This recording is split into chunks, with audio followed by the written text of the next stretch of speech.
Hello friends, आपका हमारे channel आरंभ क्लासेस में स्वागत है। आज के इस वीडियो में हम लोग बिहार स्टेट पेपर 1 में पूछे गए साइंस के प्रीवियस ईयर क्वेश्चंस को आपके साथ डिस्कस करेंगे, वो भी यूथ कंपटीशन टाइम्स के अकॉर्डिंग। और इसके पहले की वीडियोस में भी हमने बिहार स्टेट पेपर 1 में पूछे गए साइंस के प्रीवियस ईयर क्वेश्चंस को आपके साथ डिस्कस किया है।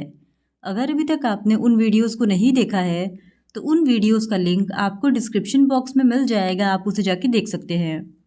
तो बिना देरी किए चलिए आज का ये वीडियो स्टार्ट करते हैं।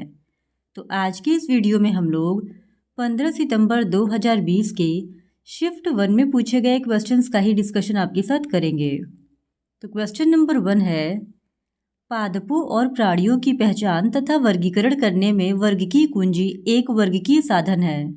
इसका प्रयोग किसे तैयार करने में किया जाता है? तो इस क्वेश्चन का सही जवाब है ऑप्शन सी, क तथा ख दोनों।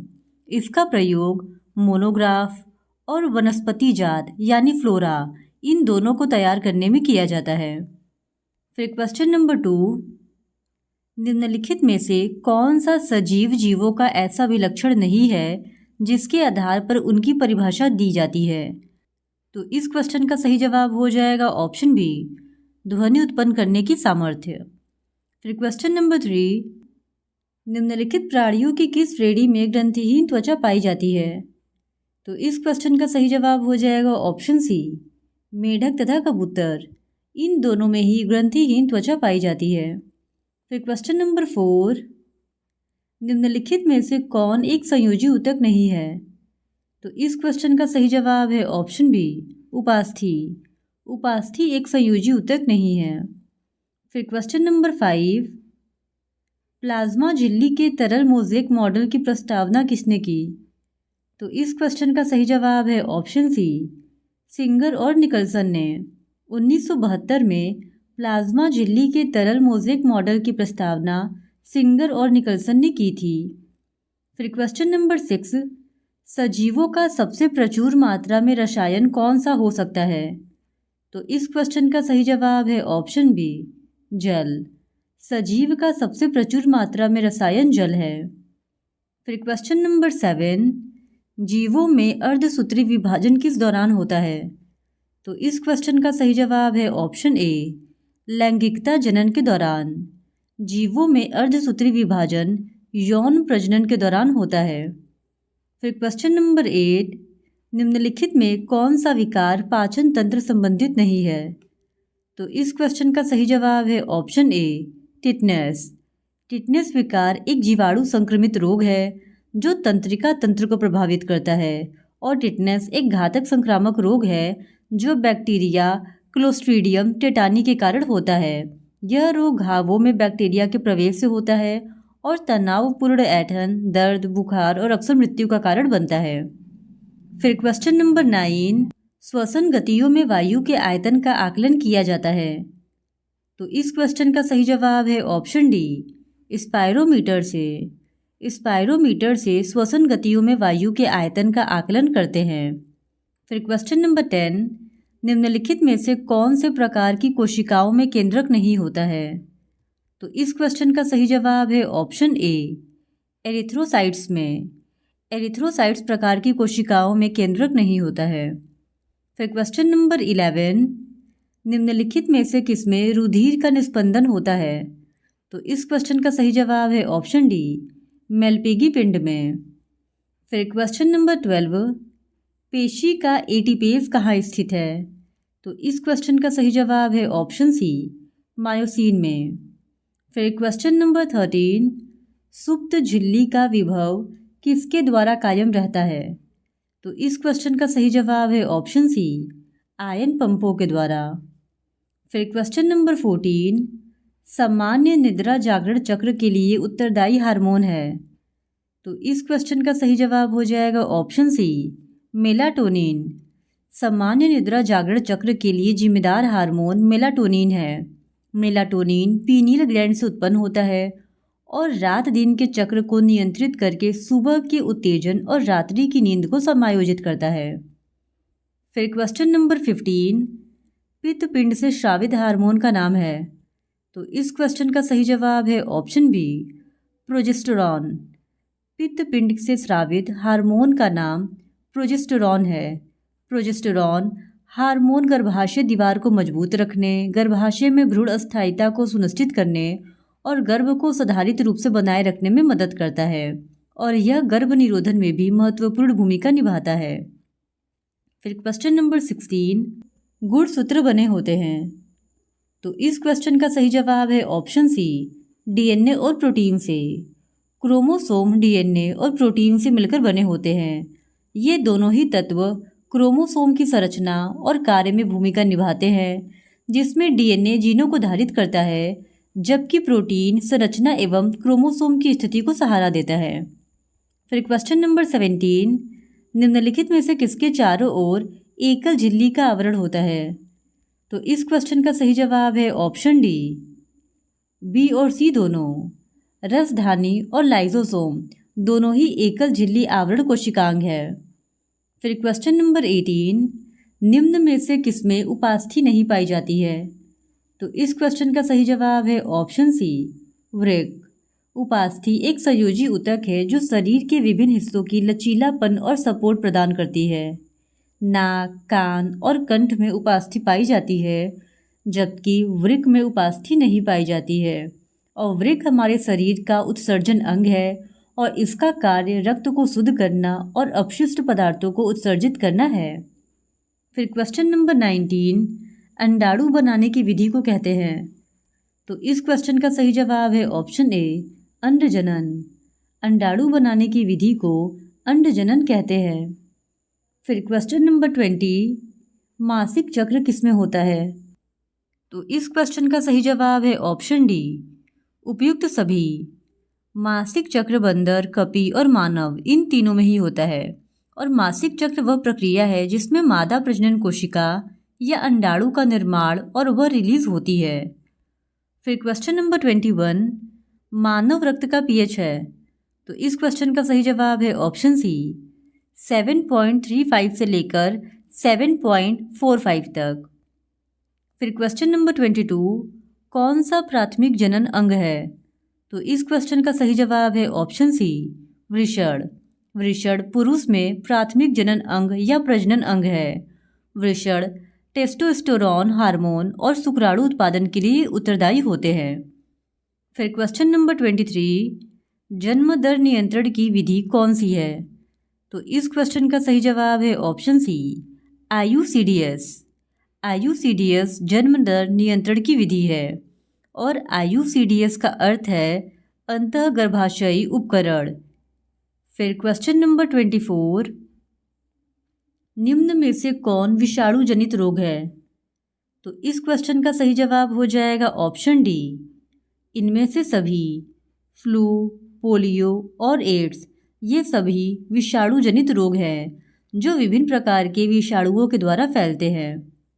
फिर क्वेश्चन नंबर 25, G.J. मेंडल थे। तो इस क्वेश्चन का सही जवाब है ऑप्शन सी, ऑस्ट्रियन पादरी। G.J. मेंडल एक ऑस्ट्रियाई वैज्ञानिक और पादरी थे जिन्होंने आनुवंशिकी के मूल सिद्धांतों की खोज की थी। फिर क्वेश्चन नंबर 26, विभिन्नताओं का परम स्रोत है। तो इस क्वेश्चन का सही जवाब है ऑप्शन डी, उत्परिवर्तन। उत्परिवर्तन विभिन्नताओं का परम स्रोत है और उत्परिवर्तन वह प्रक्रिया है जिसमें जीवों के डीएनए में अनियमित बदलाव होते हैं और ये बदलाव जीवों के लक्षणों या विशेषताओं में विभिन्नता पैदा करते हैं। फिर क्वेश्चन नंबर 27, लेक ऑपेरॉन में कितने संरचनात्मक जीन पाए जाते हैं? तो इस क्वेश्चन का सही जवाब है ऑप्शन ए, 3। फिर क्वेश्चन नंबर 28, मानव के निम्नलिखित गुणसूत्र में जीन की संख्या सर्वाधिक होती है। तो इस क्वेश्चन का सही जवाब है ऑप्शन ए, गुणसूत्र 1। मानव के प्रत्येक कोशिका में 23 जोड़े गुणसूत्र होते हैं जिनमें से 22 जोड़े सामान्य गुणसूत्र होते हैं और एक जोड़ा लिंग गुणसूत्र होता है।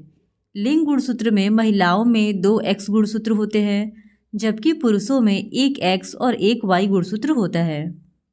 फिर क्वेश्चन नंबर 29, डार्विन किसके कार्य से अत्यधिक प्रभावित हुए? तो इस क्वेश्चन का सही जवाब है ऑप्शन ए, माल्थस।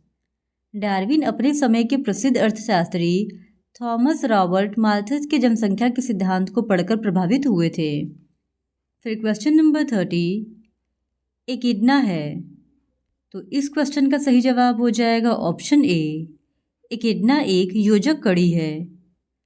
फिर क्वेश्चन नंबर 31, तंबाकू का मुख्य अवयव है।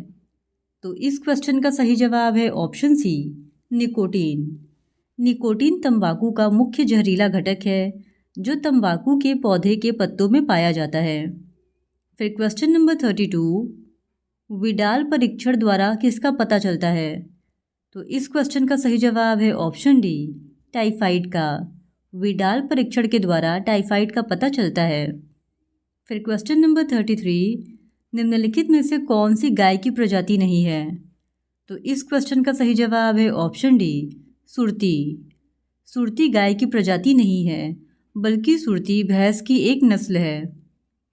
फिर क्वेश्चन नंबर 34, स्पाइरुलिना किसका प्रचुर स्रोत है। तो इस क्वेश्चन का सही जवाब है ऑप्शन ए, प्रोटीन का। स्पाइरुलिना साइनोबैक्टीरिया के एक बायोमास का प्रतिनिधित्व करता है जो मनुष्यों और अन्य जानवरों के द्वारा सेवन किया जा सकता है और स्पाइरुलिना को विश्व स्वास्थ्य संगठन के द्वारा सुपर फूड माना जाता है जो अनेक स्वास्थ्य लाभ प्रदान करता है। फिर क्वेश्चन नंबर 35, सिरका का उत्पादन मोलेसेज से किस सूक्ष्मजीवी द्वारा होता है। तो इस क्वेश्चन का सही जवाब है ऑप्शन सी, एसिटोबैक्टर। फिर क्वेश्चन नंबर 36, कौन एक जैव उर्वरक है। तो इस क्वेश्चन का सही जवाब है ऑप्शन डी, इनमें से सभी। साइनोबैक्टीरिया, माइकोराइजा और सहजीवी जीवाणु ये सभी जैव उर्वरक हैं। फिर क्वेश्चन नंबर 37, न्यूक्लिक अम्ल में कौन सा पदार्थ मौजूद नहीं होता है। तो इस क्वेश्चन का सही जवाब है ऑप्शन डी, गुआनिडीन। फिर क्वेश्चन नंबर 38, फ्लेवर सेवर किसका ट्रांसजेनिक प्रकार है। तो इस क्वेश्चन का सही जवाब है ऑप्शन बी, टमाटर। फ्लेवर सेवर एक ट्रांसजेनिक टमाटर है जिसमें पॉलीगैलेक्टोरोनेस एंजाइम का संश्लेषण न होने के कारण यह लंबे समय तक ताज़ा एवं खुशबूदार बना रहता है। फिर क्वेश्चन नंबर 39, नियासिन विटामिन है। तो इस क्वेश्चन का सही जवाब है ऑप्शन ए, B3। फिर क्वेश्चन नंबर 40, पहली ट्रांसजेनिक फसल थी। तो इस क्वेश्चन का सही जवाब है ऑप्शन डी, तंबाकू। और ट्रांसजेनिक फसल ऐसे पौधों को संदर्भित करता है जिन्हें जेनेटिक इंजीनियरिंग तकनीकों के माध्यम से संशोधित किया गया है। फिर क्वेश्चन नंबर 41, पौधे जो चट्टानों पर उगते हैं कहलाते हैं। तो इस क्वेश्चन का सही जवाब है ऑप्शन बी, लिथोफाइट। फिर क्वेश्चन नंबर 42, लाइकेन सूचक है। तो इस क्वेश्चन का सही जवाब है ऑप्शन बी, SO2 प्रदूषण का। फिर क्वेश्चन नंबर 43, एक पोषण स्तर से दूसरे में ऊर्जा प्रवाहित होती है। तो इस क्वेश्चन का सही जवाब है ऑप्शन बी, 10%। फिर क्वेश्चन नंबर 44, प्रासंगिक विकिरण में प्रकाश संश्लेषणात्मक सक्रिय विकिरण की क्या प्रतिशत होती है। तो इस क्वेश्चन का सही जवाब है ऑप्शन बी, 59%। फिर क्वेश्चन नंबर 45, खेती योग्य फसल की औसत आयु है। तो आयोग ने बाद में इस प्रश्न को डिलीट कर दिया था क्योंकि खेती योग्य फसल को दो भागों में बांटा जाता है, पहला वार्षिक फसलें और दूसरा बहुवर्षीय फसलें। वार्षिक फसलों की औसत आयु 1 से 2 वर्ष की होती है जबकि बहुवर्षीय फसलों की औसत आयु 5 से 15 वर्ष की होती है। फिर क्वेश्चन नंबर 46, भारत का पहला राष्ट्रीय उद्यान है। तो इस क्वेश्चन का सही जवाब है ऑप्शन ए, कार्बेट। भारत का पहला राष्ट्रीय उद्यान जिम कार्बेट है। जिम कार्बेट राष्ट्रीय उद्यान की स्थापना 1936 ईस्वी में हुई थी और इसके संस्थापक सर मैल्कम हैली के नाम पर इसका नाम हैली नेशनल पार्क रखा गया था और यह उत्तराखंड के नैनीताल जिले में स्थित है। फिर क्वेश्चन नंबर 47, भारत में जैव मंडल रिजर्व कब प्रारंभ हुआ था। तो इस क्वेश्चन का सही जवाब है ऑप्शन सी, 1986 में। भारत सरकार ने 1986 में नीलगिरी संरक्षित जैव मंडल की स्थापना की थी और यह भारत में स्थापित पहला जैव मंडल रिजर्व था। फिर क्वेश्चन नंबर 48, अम्लीय वर्षा का कारण है। तो इस क्वेश्चन का सही जवाब है ऑप्शन बी, NO2 और SO2। अम्लीय वर्षा का कारण NO2 और SO2 है। फिर क्वेश्चन नंबर 49, कौन सा निम्नीकरणीय प्रदूषक है? तो इस क्वेश्चन का सही जवाब है ऑप्शन बी, वाहित मल। फिर क्वेश्चन नंबर 50, पुष्प के नर जनन अंग को कहते हैं। तो इस क्वेश्चन का सही जवाब है ऑप्शन बी, पुमंग। पुष्प के नर जनन अंग को पुमंग कहते हैं। यह पुंकेसरों का बना होता है और पुंकेसर में पुतंतु, परागकोश और योजी होते हैं। परागकोश में परागकण होते हैं जो प्रजनन में महत्वपूर्ण भूमिका निभाते हैं। तो इस तरह आज के इस वीडियो में इतना ही। बाकी के बचे हुए 50 क्वेश्चंस का डिस्कशन हम लोग इस वीडियो के नेक्स्ट पार्ट में आपके साथ करेंगे। और अगर आप इसी तरह बिहार स्टेट पेपर 1 में पूछे गए साइंस के और भी प्रीवियस ईयर क्वेश्चंस को देखना चाहते हैं तो please do subscribe to my channel and like this video. धन्यवाद।